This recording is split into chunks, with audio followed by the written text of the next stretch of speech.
మీరు బహిరంగంగా మాట్లాడడం నాకు నచ్చింది. Thank you brother, thank you.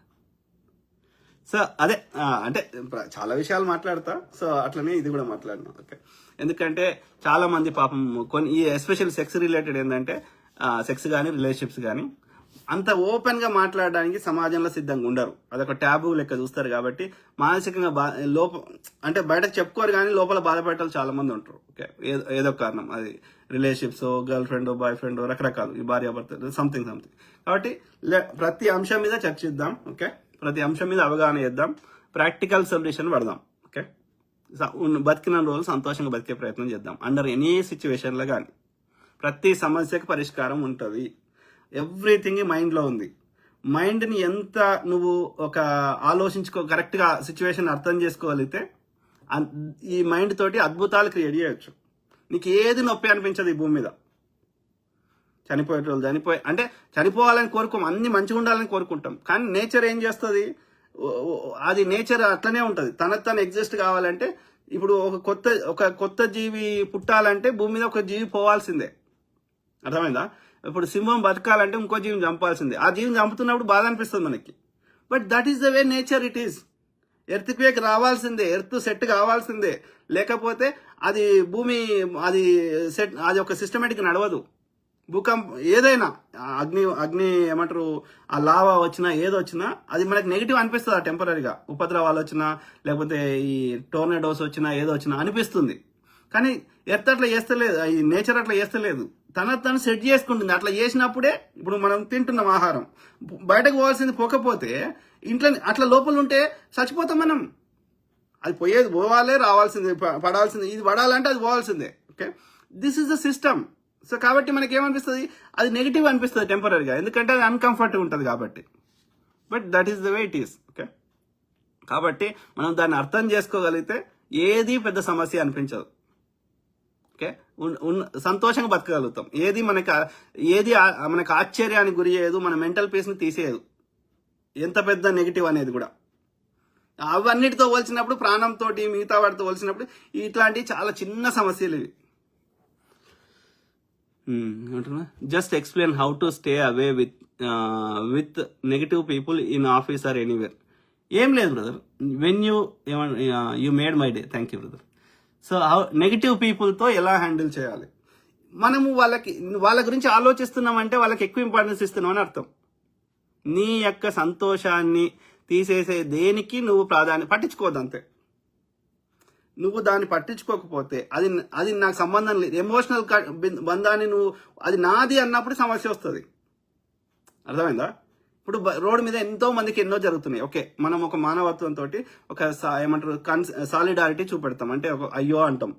కానీ అదే నా కొడుకైతే, నా బిడ్డకైతే చాలా బాధపడతాం. ఎందుకని? ఇక్కడ ఎమోషనల్ బంధం ఉంది, అక్కడ లేదు.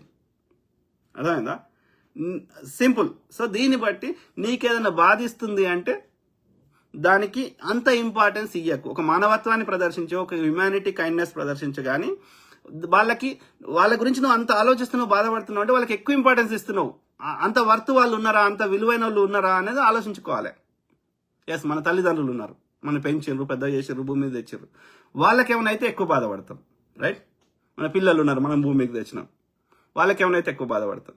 సో వీళ్ళు మనకు అంత ఇంపార్టెన్స్ ఇయ్యని వాళ్ళు, వాళ్ళ జీవితంలో మనం అంత ఇంపార్టెన్స్ కాదనుకున్న వాళ్ళ గురించి మనం అంత మన యొక్క ఏమంటారు మైండ్ని ఖరాబ్ చేసుకోవాల్సిన అవసరం లేదు. వాళ్ళకి అంత ఇంపార్టెన్స్ ఇవ్వాల్సిన అవసరం లేదు. ఒక మానవత్వాన్ని ప్రదర్శించు, హ్యుమానిటీ చెప్పు, హాయ్ చెప్తే హాయ్ చెప్పు. కానీ వాళ్ళ గురించి నీ యొక్క మైండ్ని ఖరాబ్ చేసుకోకు. వాడు ఏమన్నా చేసుకొని ఏమన్నా నొరుకొని పట్టించుకోకు అంతే. అప్పుడు ఏమవుతుంది? నువ్వు చాలా ప్రశాంతంగా ఉంటావు. సింపుల్. సాగర్ ఏమంటున్నప్పుడు గడిగే ఇండియాలో ఉన్న అన్ఎడ్యుకేటెడ్ వాళ్ళ గురించి మీరు చాలా ఎక్స్ప్లెయిన్ ఇస్తారు. అదే బ్రదర్, ఎడ్యుకేషన్ అనేది కేవలం పుస్తకం చదివితే వచ్చేది కాదు. మన దేశంలో చదువుకోని వాళ్ళు చాలా మంది ఉన్నారు. అంటే ఎడ్యుకేటెడ్ ఇల్లిటరేట్స్, అంటే వాడు చదివిన చదువులనే వాడు గొప్పోడు. డాక్టర్ అనుకో, డాక్టర్ చదువులో వాడు గొప్పోడు. వాడికి ఏ మందుకి, ఏ రోగానికి ఏమి ఇవ్వాలో తెలుసు. మిగతా వేరే విషయాల్లో వాడు సున్నా. మా బాగుంటాడు, ఒక ఆయన బాగుంటాడు, పేర్లు చెప్పగానే. బట్ ఆయన ఒక సైంటిస్ట్, ఏది మన DRDO వల్ల. ఓకే, ఆయన ఆ సైంటిస్ట్ దానిలోనే ఆయన గొప్పోడు, చదువుకున్నాడు. మిగతా అన్ని విషయాల్లో సున్నా, బేసిక్ నాలెడ్జ్ లేదు. బేసిక్ కమ్యూనికేషన్ లేదు. అంటే ఏమర్థం? వీళ్ళు చదువుకోని వాళ్ళు, ఎడ్యుకేటెడ్ ఇల్లిటరేట్స్.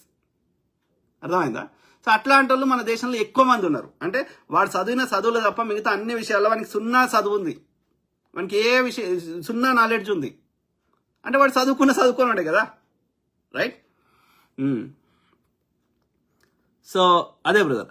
కానీ కొంతమంది ఉంటారు వాడు చదువుకోరు, కానీ ముచ్చటను ఏదైనా వాడని ముచ్చట చెప్తే ఒక్క నిమిషంలో పసిగడతారు. ప్రతి దాని మీద అవగాహన ఉంటుంది. వాళ్ళు చాలా చదువుకున్నారు, వాళ్ళు బడికి పోయి చదువుకోలే, కానీ సమాజాన్ని చదువుకున్నారు. ఇప్పుడు బడికి పోయి చదువు, నేను చదవద్దు అంటలేను. బడికి పోయిన చదువులో కూడా వాళ్ళు ఏం చెప్తారు?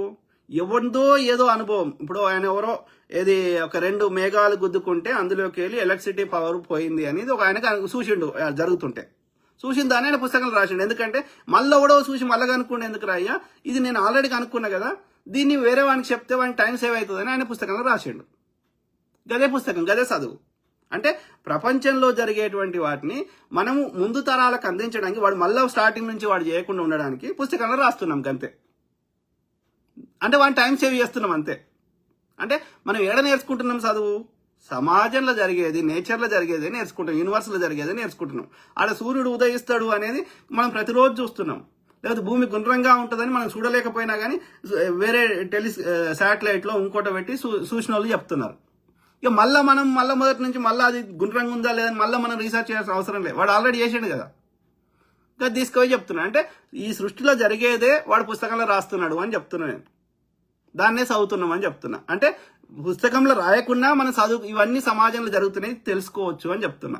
సింపుల్, ఇంట్రెస్ట్ ఉండాలి, సింపుల్. ఓకే, కాబట్టి బడికి పోయి చదివితేనే చదువు కాదురా అయ్యా. మనము సమాజాన్ని గమనిస్తే, యూనివర్స్ని గమనిస్తే, ప్రకృతిని గమనిస్తే అనేకం నేర్చుకోవచ్చు. అట్లా చదువుకొని బడికి పోయి చదువుకోకుండా సమాజాన్ని చూసి చదువుకున్న వాళ్ళు కూడా చాలా మంది ఉన్నారు. ఇలా గొప్ప బిల్ గేట్స్ అంటే ఆయన ఉన్నాడు, ఏం చదివిండు? 10 కూడా పాస్ కాలే. మైక్రోసాఫ్ట్కి అధినేత, లక్షల కోట్లు సంపాదించిండు. యాపిల్ CEO, యాపిల్ స్థాపించిన ఆయన స్టీవ్ జాబ్స్ అంటే ఆయన 10వ తరగతి ఫెయిల్ అయ్యిండు. కానీ ఇలా మన ఫస్ట్ స్మార్ట్ ఫోన్ తయారు చేసింది ఆయన. అట్లా చెప్పుకుంటూ పోతే చాలా మంది ఉన్నారు గొప్ప వాళ్ళు. సో కాబట్టి మనము బడికి పోయిన చదువే చదువు కాదు. ఓకే అది చదివితే ఓకే, ఒక రంగంలో నువ్వు ఎక్స్పర్ట్ అవుతావు, విమానం నడిపట్లలో ఎక్స్పర్ట్ అవుతావు, డాక్టర్ అవుతావు, ఇంకోటి అవుతావు. అది కాకుండా చదవాల్సినవి చాలా ఉన్నాయి అనేది నేను చెప్పదలుచుకున్నాను. ఓకే.